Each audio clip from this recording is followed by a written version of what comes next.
Atumia a ndũrĩrĩ cia arĩithi a gũthamathama kuma kaunti-inĩ 23 iria ciaraga mũno gũkũ bũrũri-inĩ rungu rwa ngwatanĩro yao marĩ na kĩgomano kĩao kĩa oro mwaka kaunti-inĩ ya Isiolo makĩarĩrĩria maũndũ marĩa makoretwo makimahinyĩrĩria, umwe wa mwarĩ kũimwo mĩeke iganaine na arũme. Annual National Indigenous Women Conference bringing on board women across ASAL and semi-arid counties coming to discuss, assess and give recommendation issues that affecting indigenous women.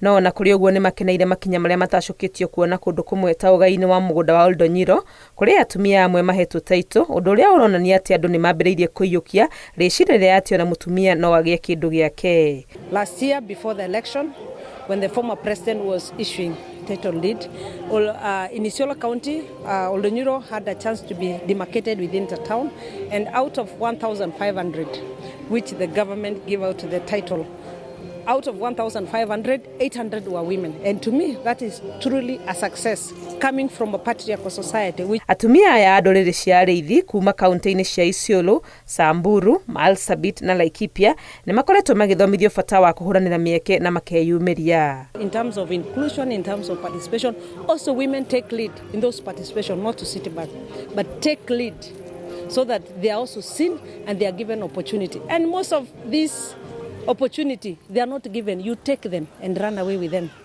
Mĩgũnda mĩingĩ ya ndũrĩrĩ ici cia arĩithi nĩ ya mũingĩ, no kũrĩa thirikari ĩtĩkĩrĩtie kũgayanio nĩ kuonekete bata wa gũthomithia aikari kwaga kwendia mĩgũnda nĩguo mamenye ũrĩa mangĩhũthĩra taitũ ciao kwĩyaka. The Community Land Act provides also for formation of community land management committees.